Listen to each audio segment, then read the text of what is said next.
Hello, everyone, and welcome to another episode of the Fanvestor Podcast. I'm your host, Sonny Burns. And I'm your co-host, Sunmarie Burns. So today we are releasing a long-awaited episode, something I've hinted at for many shows. We're on show 86 now, which is kind of incredible. And it was recently requested last week. I commented on one of our other podcast episodes. It was No Solace, was like, hey, when are you going to talk about sexual integrity? And I know I've been hinting at it. Some people who are hosts of this show didn't want to share that information or were a little reluctant. But I think we're doing it today, right, Sunmarie? That's all I get. So anyway, I know it's not a comfortable topic for most. And, you know, if you do have kids listening in the car, maybe skip to another episode or put on some headphones. Fair warning there. I'm trying not to hold back as much as possible. You know, I want to tell my story. My journey through pornography. You know, luckily, I feel so blessed to be over 10 years now, pornography free. And that was a life-changing thing for me. And I want to dig into how I broke free, you know, what it did to me, and just, really dig into that story and hopefully help a lot of you listeners, if that's a struggle that you have or someone you know has, break free, because really life on the other side is just 100 times better. Mm-hmm. So without further ado, let's get to the show. You're listening to the Fanvestor Podcast. If you're looking to raise your family with intention, gain financial independence, and live a life of true freedom, you're in the right place. Join us as we explore together how to create thriving families, because strong families are the cornerstone for a world at peace.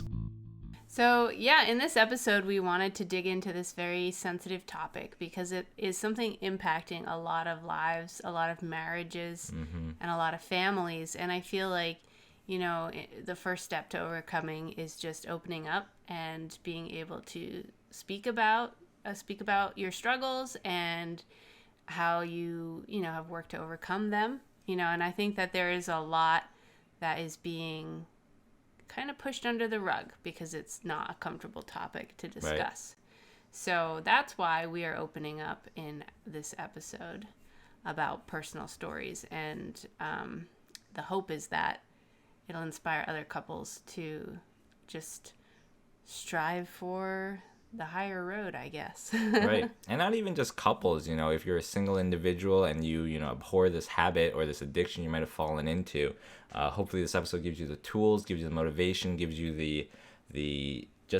first-hand account of how, you know, I was able to break free and inspire you towards your own freedom. Right. And I think also just discussing the considerations of how a habit such as this could be potentially impacting, you know, your happiness in your life, you know, either in the present moment or in the future when you're looking towards a fulfilling relationship with someone and how this could impact that. Right. So just, I think, giving thought to that and really being intentional about your decisions is so important. Right. Yeah, I feel like this pornography pandemic, you know, it's rampant. I only know one individual, and I talk about pornography a lot, so I know a lot of people. I've asked a lot of people, you know, do you have this issue? I only know one male friend who has never suffered a pornography habit, you know, just never viewed it, and that's only one male out of all the tens, hundreds of people I've talked to that has not undergone some kind of issue with pornography.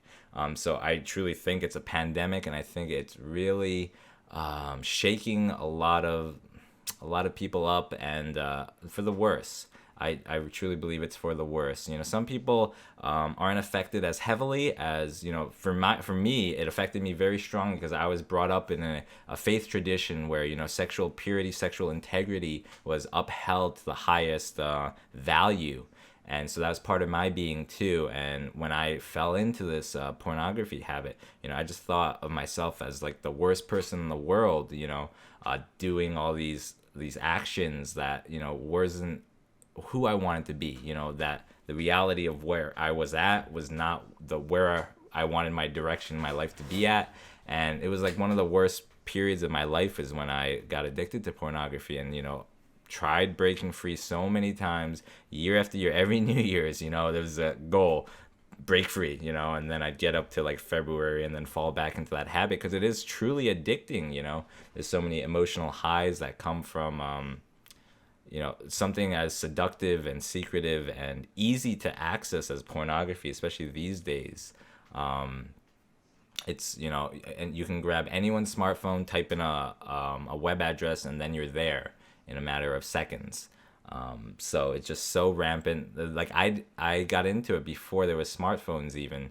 So nowadays I just feel like it's just even more rampant, and it's one of my main concerns as a parent is like, how do I prevent my children not suffering that same way I did, just not having any give and take with pornography. That's one of the main challenges and main things I think about or I worry over as a parent, and something I'm still trying to process a good, concrete, cohesive plan to just not have them suffer through that. Do you have any questions for me, wifey? Yeah, I mean, I guess in your journey, I guess for awareness too, just, at what point in your life were you first exposed to it, and did it impact you? I think they say it's starting younger and younger. Right. I think average age is like 8 years old or something as first exposure to pornography. Maybe it's at a friend's house in their basement, whatever, school bus. Someone shows their phone to another person, and yeah, they're exposed, and it gets the wheels turning. So that's like pretty scary. It wasn't that early for me, and no one really exposed me to it. I think for me it was a gradual progression. Like I stumbled on masturbation naturally. I was just lying on my couch one day and just kind of felt good to start like this humping action, and then I ejaculated, and that was how I discovered masturbation. So no one had to teach me, no one told me, it just kind of naturally happened. And then naturally progressed to, oh, that felt kind of good, and then seeking greater I don't know how to say it, greater highs in masturbation or something, and knowing that explicit materials provided that greater high. I don't think that's the right term, but anyway, I'm gonna go with that. And yeah, that naturally led to just viewing more maybe explicit. I was into anime at the time, so more explicit animes, and then after some months perusing even more and more explicit animes until I got to pornography. And that was around middle school. I think I was around 15 years old when that all occurred. So like masturbation into pornography within a couple months that happened. And then from 15 years old, I struggled with it all the way till 19 years old. Like I said, year after year, month after month, being like, I'm quitting, I'm done. The worst part of my life, I want you gone. I felt like I did a lot of youth ministry volunteering, and I would always feel like a two-faced person, doing all this good work, supporting all the young people in our youth organization, and then, going home and committing acts that weren't in alignment with my values, and hating that about myself, and constantly trying to break free, but, always ending up in the same place. And I want to go over, what finally changed in the end, and I think there's a lot of aspects to it. But yeah. Yeah, I guess the thing that, is eye-opening for me is for you, it happened in middle school, which I think is very young, but the fact that it nowadays, with modern technology, is happening even younger than that. Right. And like prior to puberty. Yeah, and I even experienced in my times being a teacher, seeing that we ran into problems in elementary school with children, one child showing another child something on the phone that was, highly inappropriate. And just like, we need to guard our young people's hearts and minds and what they are exposed to, but it's very challenging to do it in the modern technological age. There's so many things. So I think the important thing is for there to be healthy conversations at home within families about, healthy sexual integrity, and the kind of person that you want to be and what is in keeping with that, to kind of help educate and guard young minds and hearts. All right.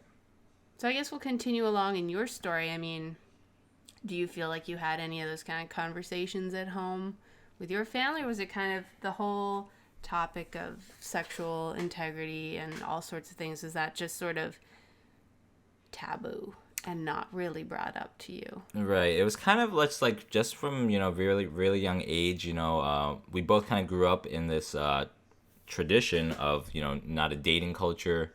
So I was taught really young, you're not going to be dating other girls. Once you're of the right age and mindset, you're going to have a courtship kind of relationship. So, start kind of like an emotional relationship without any like physical interaction. And, eventually, if that's looking good, marry that person, and then start a physical relationship. So that's kind of the upbringing I had. And so again, very strong sexual purity upbringing. Save your heart and save yourself for Right. your future spouse, Mm-hmm. and approach the process, systematically and carefully. Right. But my parents never specifically mentioned masturbation or pornography to me or warned against it or anything like that. So I think that's why it was kind of a mystery to me when it just naturally kind of happened to me and didn't really know what to do with it. I feel like we're a lot more proactive with our kids. Not maybe to that, but just talking a little bit more about, fertilization, how babies are made. And just, I think, that just gets the conversation going about a lot of those kind of things. And I'm still strategizing, how am I going to get my kids to not go through that same rabbit hole that I went through. Just because it's natural, to kind of touch your private areas and, when you're cleaning or showering or whatever like that. But I think, one strategy I'm currently thinking about, which I'll probably expand on in future episodes, but just has to do with, your private parts are really for your future spouse. It's not really for you to take pleasure in, but it's for your future spouse. And taking that tact with our children from a very young age, even before they can really understand, but just, imbuing that and just making us available for that conversation, not shying away from it, not being uncomfortable ourselves with it. But, just like fertilization, we have a really funny story where I like miso soup, which is a Japanese soup, and a lot of times you have mushrooms in the soup. And Alvin, our youngest boy, is 4 years old, and we're eating miso soup, and there's this long stringy mushroom, and I took go to Summer, I'm like, hey, these look like little spermies, and Alvin whips his head around, and is like, you mean sperm cells? And it's so funny coming from a 4-year-old. But, we told them, we've got this little book from Amazon. I'll link it in the show notes. But it just says every creature on our planet has eggs, whether it be like fish eggs or crocodile eggs.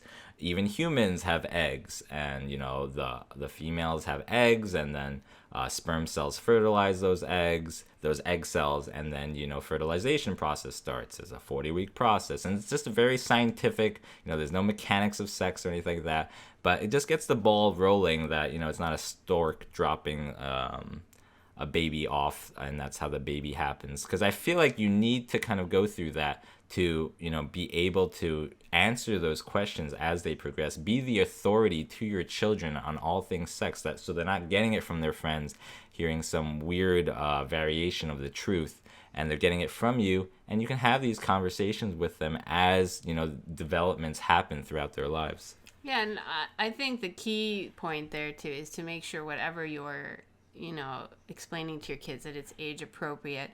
For us, this particular children's book is very mellow on specifics. It doesn't go into a lot of it, but it does lay a little bit of the groundwork on, where does a baby come from, I guess, and with a duck and with a fish and with a dog and a mammal and a human. So I feel like it's very entry level, human anatomy kind of application. And I think that it's good that some of the mystery is removed, because ultimately they're going to ask questions. They're going to be inquisitive. They're going to wonder, how do my little brothers and sisters come to be, And so it's just a natural, curious question that there's nothing wrong with those questions, but if there's some kind of like mystery or a feeling of discomfort in the home when they bring up the topic, they'll shy away from asking their parents, and they'll look for the answers elsewhere. And the number one first place to go when you're shy about asking something but you're really curious about the answer is the internet. And the internet is not a very healthy place to go when you're typing questions that could lead to explicit images and right. other rabbit holes like that. Yeah. So I and this isn't exactly what I wanted to talk about, but I was talking with a friend last week, an older friend. I think he has like a 14 and 16-year-old boy. And he's like, yeah, I gotta have this talk, the birds and the bees talk with my kids. And I'm just like, I don't know. I kind of felt bad because I felt like it's too late at that point. It's gonna be a very awkward conversation. They're gonna be felt lectured at. They'll probably pretend they don't know something, but at that age, they most likely know a lot of things, but don't want to talk about it with dad. Right. And for me, I feel like I don't want that to be a one-time talk. And when I listen to other experts in the field, they're like, it should not be a one-time talk. It should be something that's brought up very often, very frequently. And so that's kind of what I plan to do with my kids, and just let them know, hey, I'm here. I want to talk to you about this stuff. If you have questions, ask mommy and daddy. We will let you know. We will tell you, and not make it a taboo, not make it a weird subject. It's natural. It's something that, we're more than happy to talk to you about. So, on to pornography and my journey. What else we got, Sunmarie? So you were in middle school when you first stumbled upon it. And you were explaining that it was impacting your life in the way that you felt like you were living an alternative. Right, I felt like lifestyle. I was two people, one outward person that everyone kind of respected, and then had an inward side that I couldn't respect. Hidden demon. Yes. So where did you go on your journey with that? How did your struggle progress? How did you fight the temptations? I guess, we'll start there. Yeah, for me, it really came down to, I was getting older. I think, I was 19 years old when I finally broke free, and I was thinking about, future marriages, my future. And to me, growing up, I loved the relationship my parents had, my dad and my mom. They have a great marriage. And that's something I wanted to emulate. I wanted that for myself. And I knew, if I didn't kick this pornography habit, that it would just wreak havoc in my marriage, especially with, the culture that, I was raised in and Sunmarie was raised in. Just that sexual purity is just so vital, so integral. And I could just see, it wouldn't be a healthy thing if I'm viewing pornography while in this relationship. And it wouldn't feel good for Sunmary's self-esteem. I'm viewing other girls while I'm with her, and it's just it's a recipe for disaster is what I saw. So I knew that, and I knew I could see, I knew in my mind, in the next 3-4 years I want to get married, share my life with another human being, share my life with my wife, and start building towards a family. And I wanted that great marriage my mom and dad had. And so, I just started making myself into someone who, was good marriage material, but also trying to remove all those vices, all those things I didn't like, and pornography being the top and forefront of that. I knew that had the strong likelihood of really crippling that marriage. And I wanted to enter that relationship. I knew, I was already a little stained, let's say, with this pornography habit, but I knew, there's two things I could have done. I could have just kept going and said, I'm the worst person in the world, or I could try to do something about it and try to have a track record of being removed from this pornography. So when I met my future spouse, when I met Sunmarie, I could tell her, hey, I did this, I'm not proud of this, but, I've been over it for the last, 6 months, 1 year, 2 years, 3 years. The longer the track record, the easier I knew it would be for her to accept. And so that was forefront in my mind in, the reason I needed to get over this. And I wasn't in the picture at the time. No, you it was weren't. just kind of some mystery woman who will I meet one day. I want to be able to offer that to her, which I think is a powerful thing. And you didn't have the strength of knowing who you'd be with. You just knew whoever that would be one day, you didn't want to bring that into the relationship. Right. Yeah, because, like I said, I want an incredible marriage. We have an incredible marriage. And it wouldn't be like this if pornography was still in the picture. If pornography was dividing this relationship, stuck in the middle, it wouldn't be nearly what it is. I feel that, to speak to that, despite what anyone might say, I think that pornography is not a healthy habit, and it has no place in a healthy marriage. Yeah, I agree. And I feel like, some may tell themselves, it's not a problem. I'm okay with my spouse doing this. It's whatever. It doesn't affect me. I still know they love me. But I feel that deep down in the core of all of our hearts, we really do want to know we are the sole provider for our spouse's sexual satisfaction, pleasure, and just know that we are enough. And right. I think that pornography just completely destroys any chance of that assurance in a relationship. It brings in mistrust, it brings in inadequacy, it brings in insecurities and jealousies and body image shame, and also maybe even like unrealistic expectations, or grass is greener on the other side of a fantasy fence. A lot of disconnect from actual reality and what makes for a beautiful relationship, what makes for an awesome marriage and an awesome love life. It's not always about the technique. It's about so much more, about right. the relationship, the trust, the building of, building a life together with someone. And a habit like this can just completely undermine what actually needs to go into building a healthy relationship. Right. So a habit like this is not just some little habit that I can put up with if he's into this, or he can put up if I'm into, it's a lot more than that. It runs a lot deeper.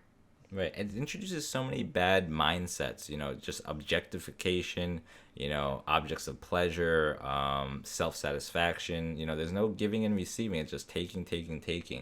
And that's not how relationships work. And I also feel it numbs you to real life experiences, because you see something that is done by a professional actor or actress or whatever, and maybe even physically right. impossible to achieve in your own relationship. It just creates, dissatisfaction, right. really. Let alone all the other, industries you're fueling by, watching pornography and, viewing the ads that they get money from so that they can do other, it's pornography industry is tied with so much like human trafficking and those kind of sick things. And it's just something that, people shouldn't support, as another reason of why, we both feel pornography is just something that should not exist. Right. And we just want to put that out there, because I think that there are a lot of folks who, are still grappling with the question of like, well, is this really that bad of a habit? Is this really impacting my life? Is this really doing any harm? And so we just want to say, like, it really doesn't have any place in a healthy relationship. And if you want a healthy relationship and if you want happiness in your life, this is one thing you can do yourself a favor and get yourself out of, and truly impact your personal happiness by doing so. Right. Yeah. And just from like a logistical perspective, I just remember so much time was wasted, viewing pornography, making sure I was secretive enough that no one was going to find out or stumble on me. And I need to prepare a good space. And there's just a lot of time, went into a lot of mental energy, physical energy. So much was wasted. I feel like once I was able to break free, I was just like, I felt unleashed. I could get I feel like that's when things really turned around in my life in all aspects.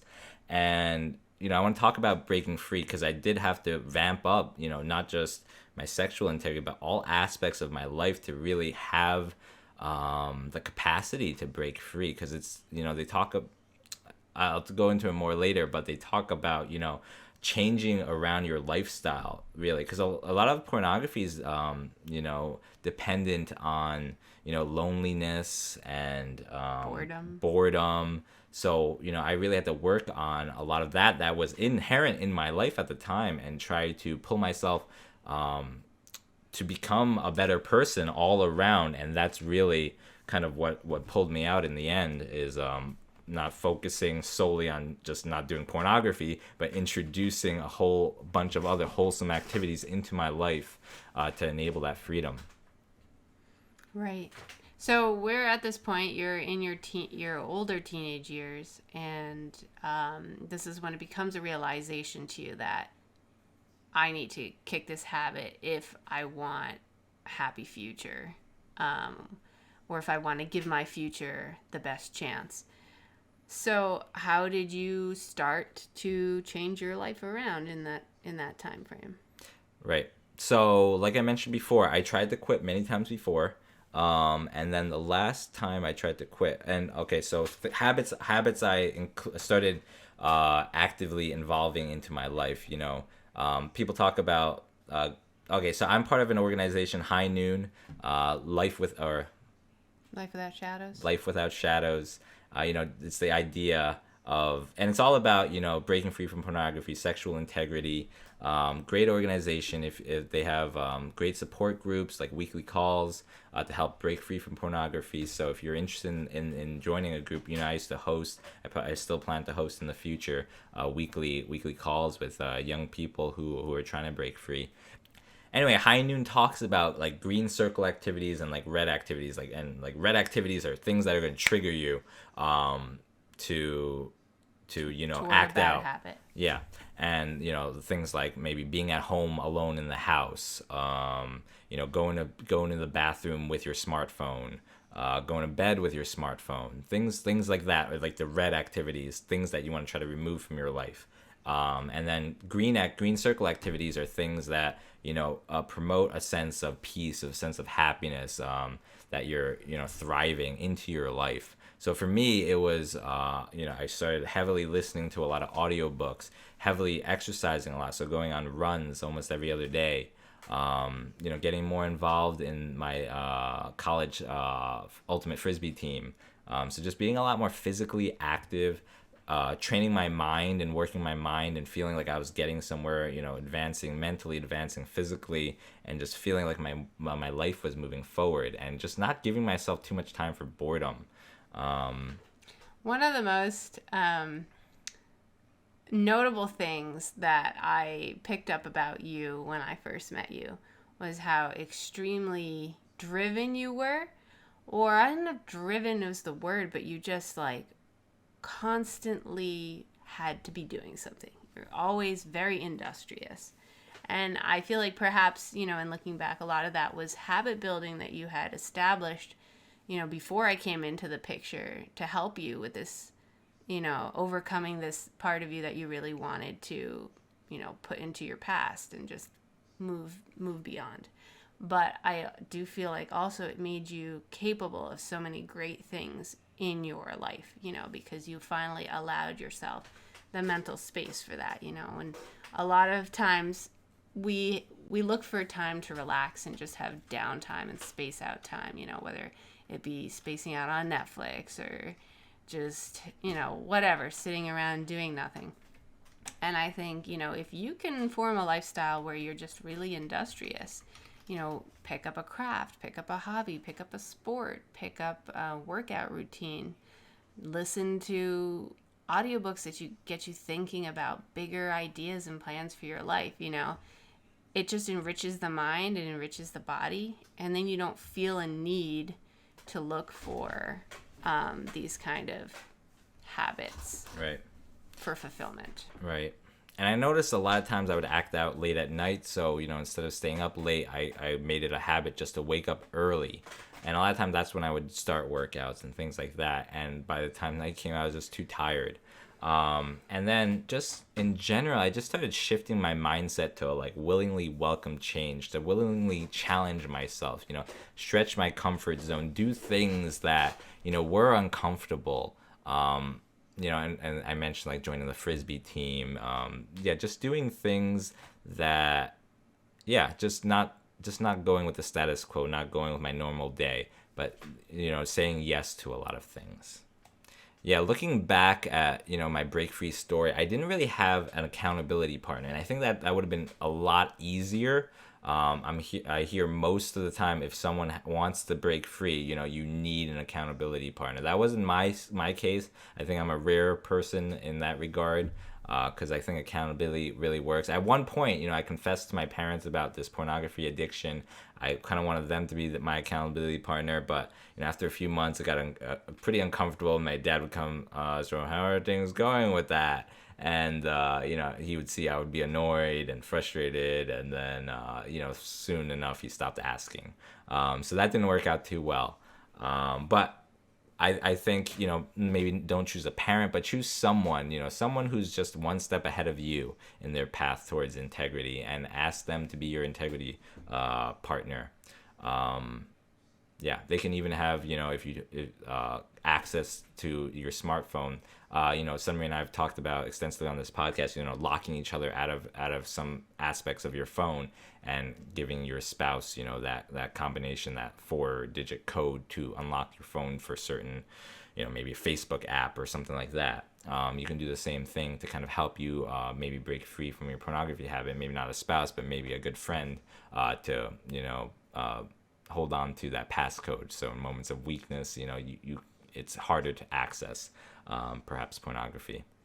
So I want to go specifically into what I did to break free from pornography finally. All those green circle activities, remove those trigger points, and really just work on myself to becoming who I wanted to be. And then specifically, I took a staged approach towards breaking, because for me, masturbation and pornography were always linked. I never viewed pornography. I always viewed pornography when I wanted to masturbate, to have that sexual release, that ejaculation. So I wanted to decouple that, because so many times prior I tried to just go cold turkey from both. So what I did differently this time was to stop pornography and allow myself to continue to masturbate for that that physical sexual release, and I did that for 6 months. But what I started doing, because previously in the past it was kind of like, hey, this last hurrah before New Year's, better make this masturbation session extra good. So I would do things like that, and then when you're like 2 weeks into New Year's and you're thinking back like, oh, I miss masturbation, that was so good last time, or whatever, that sexual release was great, and it would just be demoralizing and be something that that furthered the addiction that you wanted to go back to. And so this time, during those 6 months, I progressively made it less and less pleasurable for myself. So the thought was kind of like a Pavlov's dogs, just, make the behavior, don't reward the behavior.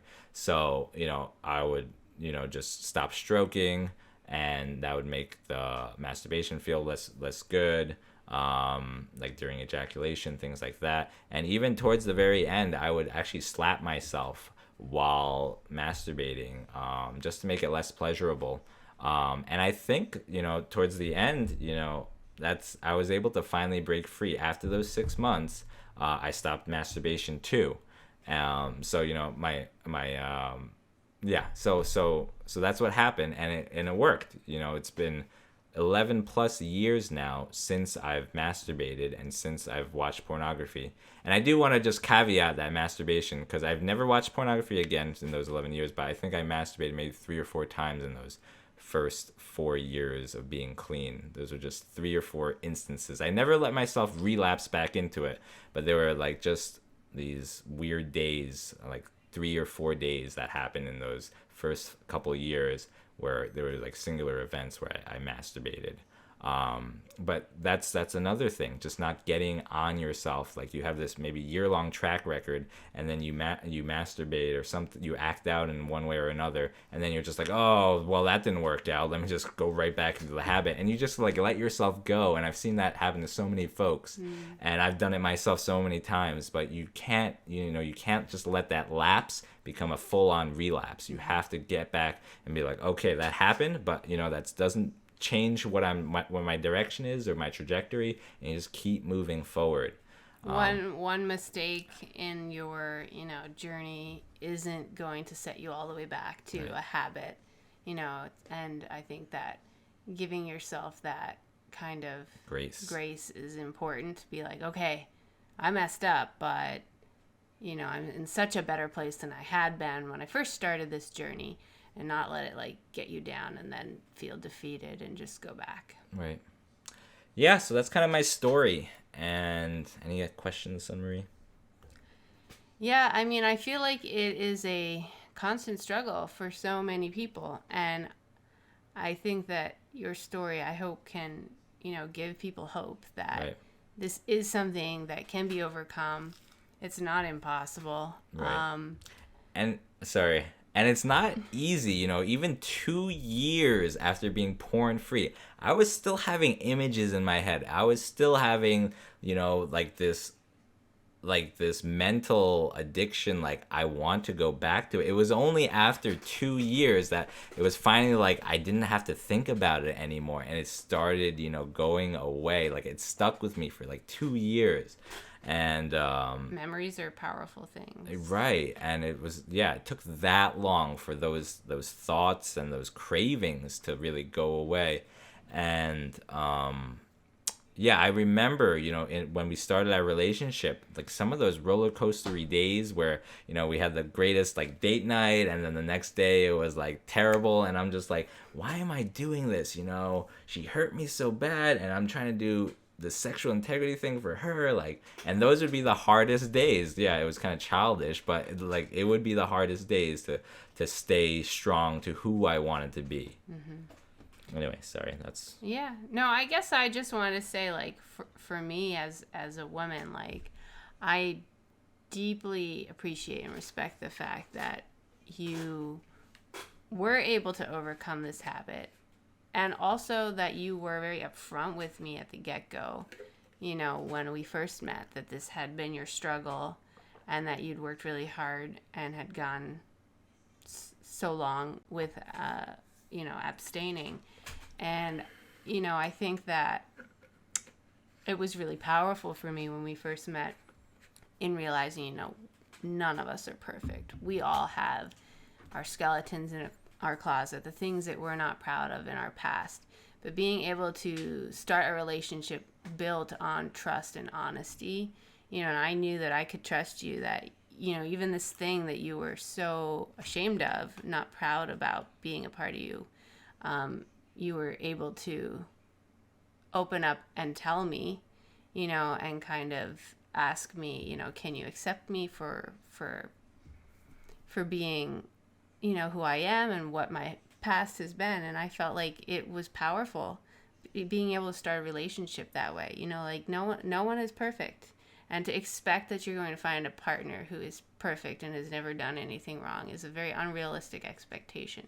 But I think that, like, knowing that you can trust the person you're with to be honest with you on their journey, whatever it might be, is so powerful, and that was key for me. You told me your journey from, I think, the first day we met almost. Right, the first day of our courtship. It was laid it all bare. It was a lot to kind of all take in, on like an initial getting to know you sort of meeting. But I'm so glad we did, Me too. So the very start of our relationship is just built on this this foundation of honesty, and just integrity, clear communication. We just knew where we were at. We knew our goals, where we wanted to head, and we knew where we could support each other, right. And where perhaps we were weak or struggled in areas, and we could like help protect each other, in those ways too, and be supportive of one another. Yeah. And I feel like that's been really powerful in our relationship. It was the very foundation of our relationship. And it made it easier to tell Sunmarie because I had a track record. And I think it made it easier for her to accept because she knew it wasn't just like, yeah, I'm quitting pornography because we're going to get married. So believe that. It wasn't like that. It was like, hey, I've been trying for a full year. I've been off and, it's no longer who I am. And it was easier for her to accept at that point. And that acceptance was so huge for me because, again, it's like the biggest thing in my life that I hated about myself. And to have her know that and want to go forward with that relationship anyway was so powerful for me too. Freeing. Yeah. And just knowing that, all the cards are out and I'm accepted and, moving forward with our relationship from that point. Right. Yeah.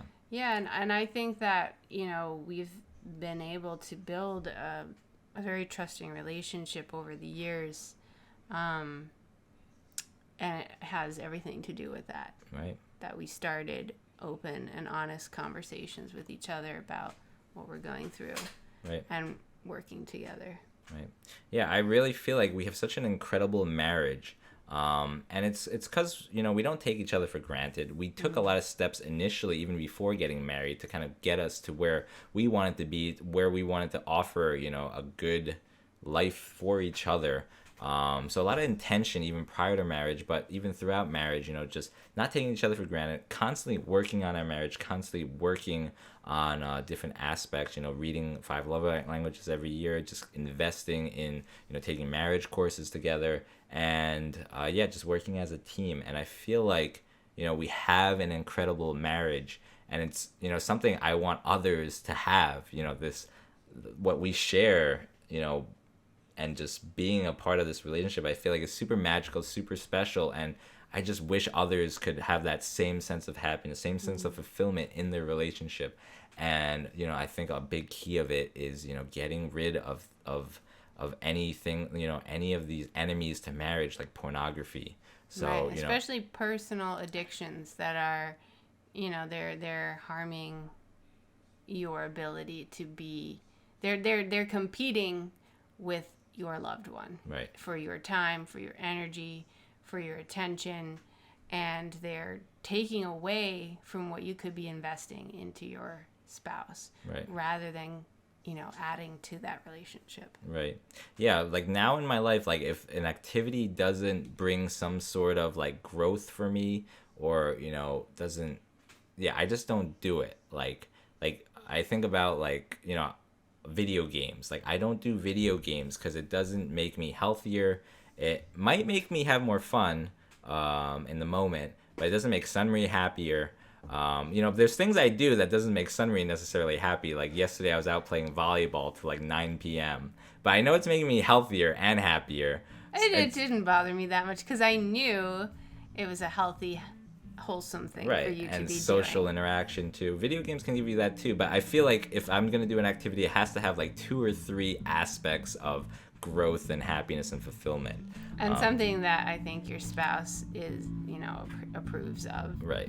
If they're not in alignment with this habit, that habit probably needs to go because it's just going to pull you apart rather than pull you together. Right. So, with that, I think we are about ready to end out this show. I hope that, that was valuable for some of you listeners.